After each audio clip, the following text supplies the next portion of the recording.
Next gen நேயர்களே அனைவருக்கும் வணக்கம். நான் உங்கள் ஸ்ரீ சுபம் விஜயகுமார். மக்கள் மனதில் பல கேள்விகள் ஒவ்வொரு டைம் வந்துகிட்டே இருக்குது. எப்போ நல்லது நடக்கும்? நாங்கள் எண்ணிய வாழ்க்கை எப்பொழுது நிறைவேறும்? கஷ்டங்கள் எப்பொழுது பரிதி முன் பனி போல விலகும்? இது மாதிரி எண்ணற்ற கேள்விகள். அது இந்த ஆகஸ்ட் மாதம் ஒரு மிகப்பெரிய ஒரு வரப்பிரசாதமாக இருக்குது. இறைவன் அருளால் பல மாற்றங்கள் நடக்கும். உங்கள் கிரக அமைப்பில் பல கிரகங்கள் மாறுதுங்க. முதல்ல புதப்பெயர்ச்சி, செவ்வாய் பயிற்சி நடக்குது. அது இல்லாமல் சனி வக்கரம் வேறு வருகின்ற காலகட்டங்கள். இந்த நேரத்தில் சிவராஜ யோகம் வந்துட்டாலே ஏதோ ஒரு உலக அளவில் ஒரு மாறுதல் ஏற்படும். அது நமக்கு பல மாறுதல் நடக்குது. மக்கள் மனதில் இருக்குது, பொருளாதார ரீதியாக எப்போ மாறும்? செல்வ கடாட்சம் எப்படி இருக்கும்? உறவுகள் மட்டும் ஏன் எனக்கு இப்படி வரமா சாவுமான்னு தெரியல. திருமணமான பல பேர் ஏங்கிட்டு இருக்காங்க, என் வாழ்க்கை அடுத்து என்ன போக போகுதுன்னு. குழந்தைகள் அச்சீவ் பண்ணுவாங்களா, சக்ஸஸ் பண்ணுவாங்களா? ஹெல்த் பாயிண்ட் ஆஃப் வியூ, இடம், வீடு, சொத்து, இது மாதிரி பலதரப்பட்டதுங்க. இதில் என்ன மாற்றம் நடக்கும்னு பார்த்துருவோம். குறிப்பாக இந்த நேரத்தில் பார்த்திங்கன்னா, ஃபஸ்ட்டு ஆடி அமாவாசை வேறு இந்த ஆகஸ்ட் மாதத்தில் வருது. முன்னோர்கள்டிருந்து பல விஷயங்கள் தற்காத்துக்க வாய்ப்பு. ஆடி வெள்ளி கணவன் மனைவி விஷயங்கள், செல்வ கடாட்சங்கள் அதிகரிக்க, இந்த மாதிரி விஷயம், இடம், வீடு, சொத்து இதுகள் அமைய. அதே மாதிரி நம்ம ஆடி செவ்வாயும் இருக்கும். இதுக்குள்ள ஒரு சூட்சும விஷயம் சொல்கிறேன், அதையும் கேளுங்க. அதை விட நமக்கு கணவன் மனைவி சம்மந்தப்பட்ட இன்னும் நெருக்கமாக அணைய இருக்க நமக்கு இந்த ஆடி 18 தாலி கயிர்கள் மாற்றுவது, அது சம்மந்தப்பட்டதும் வருது. கடைசியாக வரலட்சுமி நோன்பு. ஒரு திருமணம் என்ற ஒரு பந்தம் ஏங்கிட்டு இருக்கிறவங்க பல பேர். இது மாதிரி நிறைய விஷயங்கள் இந்த மாதத்தில். இப்போ இடம், வீடு, சொத்து, திருமண உறவுகள், சின்ன சின்ன வம்பு வழக்குகளிலிருந்து வெளியே வர்றது, உறவுகளை மேம்படுத்துதல், இது மாதிரி பலதரப்பட்ட விஷயங்கள் இந்த இதில் பார்க்க போகிறோம். முக்கியமாக பார்த்திங்கன்னா health point of view, stress என்ற ஒரு மிகப்பெரியது அனைவரையும் வாட்டி வதைக்குதுன்னு சொல்லலாம்.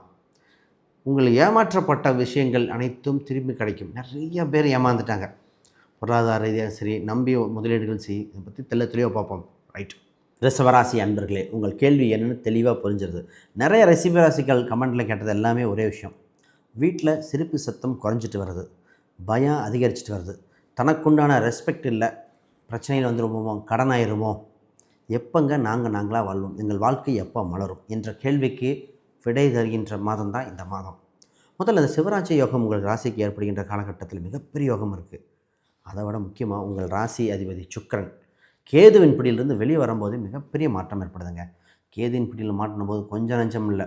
அதாவது கரும்பு மிஷினில் மாட்டின மாதிரி ஒரு ஸ்டெப் எடுத்து வைக்கிறீங்க, தடங்கள் கீழே வந்துடுறீங்க. எல்லா முயற்சியும் பண்ணுறோம், முடிவுக்கு வர மாதிரி இருந்து முடியல. இது திருமணம் சரி, வேலை. நிறைய பேர் சொத்து வாங்க போயிட்டு அட்வான்ஸ் கொடுத்து திரும்பி வாங்கின கதையெல்லாம் இருக்குது. அது இல்லாமல் அந்த நீட் சம்மந்தப்பட்ட எக்ஸாம் இருக்கிற மாணவர்கள் பட்ட பாடு, காலேஜ் என்ன சேர்த்தணும்னு சொல்லி வேலை வாய்ப்புக்கு ட்ரை பண்ணி வேலை கிடைக்குமா இல்லையா, இந்தா சொல்கிறேன் இன்டர்வியூக்கு வெயிட் பண்ணி, அதாவது வேலை இல்லைன்னு சொல்லி கூட வருத்தம் இருக்காது, சொல்கிறோன்னு சொல்லி அந்த பதட்டம், மன வயலி இருக்குது பார்த்தீங்களா. இதுதான் கணவன் மனைவிகள் விஷயத்தையும் தெளிவாக பேசிடுவாங்க. ரைட், முதல்ல புதுசாக பார்க்குறவங்க சப்ஸ்கிரைப் பண்ணிக்கோங்க. முதல்ல ரிஷபம்னா என்ன தெரியுமா? ரிஷபம் இது முதல் சூட்சம விஷயம். பொறுமையாக அமைதியாக காரியத்தை நகர்த்தி சக்ஸஸ் பண்ண வேண்டியது. பேச்சால் உலகை வெல்லக்கூடியது. இவங்க அட்ராக்ட் ஆனவங்க. இவங்க மன பதட்டம் மட்டும் பட்டக்கூடாது, பொறுமையாகவே சாதிக்கக்கூடிய அம்சம் வந்திருக்கு. நல்ல நேரத்தை சரியாக பயன்படுத்தி கொள்ளுங்கள். ஆனால் உங்களுக்கு ஏதோ ஒரு வகையில் கவர்ச்சி இருக்கும். நிச்சயமாக திறமை வாய்ந்தவங்க, க்ரியேட்டிவிட்டியான ஆண்கள் தான் நீங்கள். உங்களுக்கு இப்போ 2ஆம் இடத்தில் செவ்வாய். உங்கள் வார்த்தைகள் பலிதமாகிற காலகட்டம், சொன்ன சொல் முடிவுக்கு வருகிற காலகட்டம். குடும்பத்தில் ஒரு மிகப்பெரிய பொருளாதார ரீதியாக ஒரு ஏற்றம் ஏற்படுகிற காலகட்டம். நிறைய விவாதம் பார்த்திங்கன்னா, பணம் எப்போ வரும், செல்வம் எப்போ வரும், இது மாதிரி எடுத்துகிட்டு இருந்தாங்க. இப்போ தாங்க பணம், செல்வம், சொத்து சேர்கிற காலகட்டம். இப்போ உறவில் நேராக திருமண உறவை தான் பேச போகிறேன். திருமணம் என்ற உறவில் ஏற்கனவே கணவன் மனைவியாக வாழ்ந்துட்டுருக்கிறவங்க, குடும்பத்தில் ஒற்றுமையாக இருக்கிறவங்க, இதில் நிறைய பிரச்சனையை சந்தித்து ஒரு முடிவெடுக்க வேண்டிய நிலையில் வந்திருக்காங்க. இது ரொம்ப மிகப்பெரிய முக்கியம். நிறைய பேர் கணவன் மனைவி, சார் லைஃப் என்ன ஆகும், ரிலேஷன்ஷிப் எப்படி இருக்கும்? பெண்கள் என்ன சொல்கிறாங்க, எப்போ பார்த்தாலும் கணவன் எனக்கு சப்போர்ட் பண்ணலை.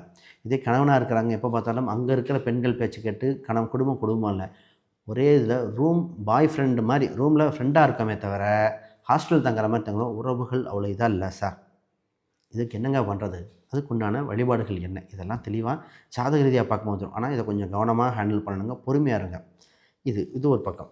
சார் புதுசாக நாங்கள் வாழ்க்கையை தொடங்கணும், எப்போ தாங்க அது திருமணம் பொருத்தம் பார்க்குறோம், முடிவுக்கே வர மாட்டேதே. எல்லா ஜோசியரும் முடியுங்கிறீங்க, எப்போ முடியும்? எல்லா பரிகாரம் பண்ணிட்டோம், பொதுவாக உங்களுக்கு இப்போ குருபலன் 7ஆம் வீட்டுக்கு வருது. உங்கள் ராசிக்கெல்லாம் குருபலன் இருக்குது.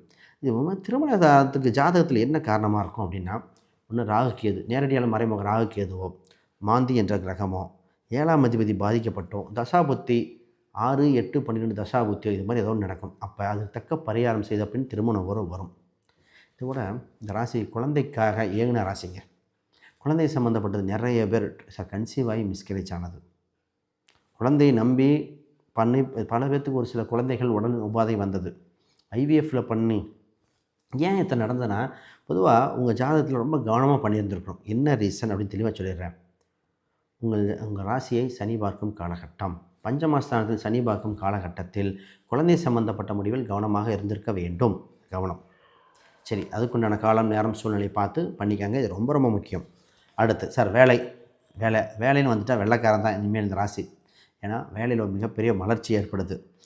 திடீர்னு உங்களுக்கு ஒரு ப்ரொமோஷன் கிடைக்கிற மாதிரி, ஒரு உயர் பதவி கிடைக்கிற மாதிரி. ஏன்னா இதுக்கு முன்னாடி பட்ட கஷ்டம் எல்லாம் அத்தனையும், அதாவது பசியில் இருக்கவனுக்கு சாப்பாடு போட்டாலே சொர்க்கங்கிற மாதிரிங்க. அவ்வளோ கஷ்டங்கள் அனுபவிச்சாச்சு. வேலையில் உங்களுக்கு உண்டான முன்னாடி வரைக்கும் நீங்கள் செஞ்சதை வேற ஒருத்தங்க எடுத்துக்கிட்டாங்க. செஞ்ச கூலிக்கு மரியாதை இல்லை. ஒரு சிலர்கள் குறைகள் எப்போ பார்த்தாலும் குறை சொல்லியாச்சு. நீ அது சரியில்லை, இது சரியில்லை, அதெல்லாம் விட்டுருங்க. இனி மாறுது, உங்கள் நேரமாக இருக்குது. புது வேலைகள் ட்ரை பண்ணலாம். வேலையில் முன்னேற்றம் உண்டு. ப்ரொமோஷன் சம்மந்தப்பட்ட ட்ரை பண்ணுங்கள். புதுதாக கற்றுக்கொள்ள வாய்ப்புகள் வருது. சூப்பராக இருக்கலாம். கடனில் மட்டும் இந்த ராசி கவனிச்சுக்கணும். சும்மா வட்டிக்கு வெட்டி கட்டிடக்கூடாது. சம்பாரித்து பயன்படுத்துகிற வட்டிக்கு வெட்டி மட்டும் கட்டிட வேண்டாம். கவனம் இந்த ராசிக்கு. அடுத்து சார், பூர்வீக ரீதியான சொத்துக்கள் சம்மந்தப்பட்ட ஒரு அணுகலம் உண்டு. பிரச்சனை உள்ள சொத்துக்கு தீர்வு. இந்த ராசியை பார்த்திங்கன்னா, வண்டி வாங்கணும்னு நினச்சி ஒரு முடிவுக்கு வராமல் போச்சு. சொத்து சுகங்கள் எல்லாம் ட்ரை பண்ணியாச்சு. கரெக்டாக அமையும் நினச்சோம். அட்வான்ஸ் கொடுக்குற மாதிரி போய் இதாகிடுச்சு. இப்போ இது என்ன, நான் இதோட ஆல்ரெடி இருக்கிற வண்டியில் டேமேஜ் வேறு. ஆல்ரெடி ஒரு வண்டி வச்சுருக்கோம், விற்றா போதும். அடிமாட்டு ரேட். இது நிறைய பேர் இடம் வீடு சொத்து விற்கிறவங்களுக்கு பதில் என்ன தெரியுங்களா? சார், ஒரு நியாயமாக கேட்க வேணாம், அடிமாட்டு ரேட்டு கேட்டால் எப்படி சார்? இதுதான். அப்போ ஒன்று விற்க வாங்க அனுகூலம் வருதுங்க. சூப்பராக இருக்கும். கொஞ்சம் பொறுமையாக இருங்க. மாணவர்களாக இருக்கவங்க நிறைய பேருக்கு வெளிநாட்டு போக ட்ரை பண்ணிட்டுருக்கீங்க. ஃபாரினுக்கு உண்டான எக்ஸாம், IELTS, TOEFL சம்மந்தப்பட்டது அதுக்கான அமைப்புகள் இருக்குது. குறிப்பாக அவங்க ஜாதக ரீதியாக தசாபுத்திகள் பார்த்துட்டு எந்த நாடு எந்த ஊருன்னு பார்க்கலாம். என்ன பரிகாரம்னு பார்த்துட்டு பண்ணலாம். இப்போ பூர்வீக சொத்துக்கள் பிரச்சனை உள்ள விஷயங்கள்லாம் தீர்வு பாருங்கள். இப்போ பிஸ்னஸில் இந்த ராசிக்கு புது முயற்சிகள் செய்யணும். சீர்திருத்தம் பண்ண வேண்டிய நேரம். அதனால் சீர்திருத்தம். ஆல்ரெடி பிஸ்னஸ் நல்லா தான் போயிட்டுருக்கு.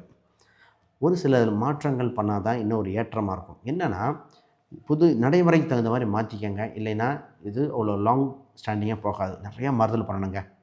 சனி வக்ரம் பெற்ற காலகட்டத்தில் செஞ்சதே திருப்பி செய்கிற மாதிரிலாம் வரும். பார்த்துக்கங்க. ஹெல்த் கொஞ்சம் இம்ப்ரூவ்மெண்ட் ஆகுது, அதை கவனிச்சுக்கோங்க. இப்போ ஓவராலாக இடம், வீடு, சொத்து, குடும்ப ரீதியான முக்கிய முடிவுகள், கல்வியில் பார்க்கலாம். ஹெல்த் விஷயங்கள் இந்த ராசிக்கு சொல்கிற விஷயம்னு, எப்போ பார்த்தாலும் ஏதோ ஒன்று மருத்துவ செலவு வந்துக்கிட்டே இருக்குது. விரைய செலவு ஆகிட்டே இருக்குது. மாறி கவர்மெண்ட்டுக்கு, ஹாஸ்பிட்டலுக்கும் சரி மொய் வச்சுக்கிட்டே இருக்கும். மருத்துவமனைக்கு சார், உடல் உபாதைகள் இதெல்லாம் சரியாகிற நேரம். நீங்கள் பயப்பட தேவையில்லை. உங்களுக்கு உண்டான பரிகாரம் என்ன தெரியுங்களா? குழந்தை வடிவத்தில் இருக்க கிருஷ்ணரை பிடிச்சிக்கங்க. செல்வ கடாச்சம், மன மகிழ்ச்சியான குழந்தை வடிவத்தில் கிருஷ்ணர். ஜெயிச்சிருவீங்க, வென்றுடுவீங்க. வேறு கேள்விகள் சந்தேகம்னா கீழே கமெண்ட் பண்ணுங்கள். அனைவருக்கும் வணக்கம், வாழ்த்துக்கள்.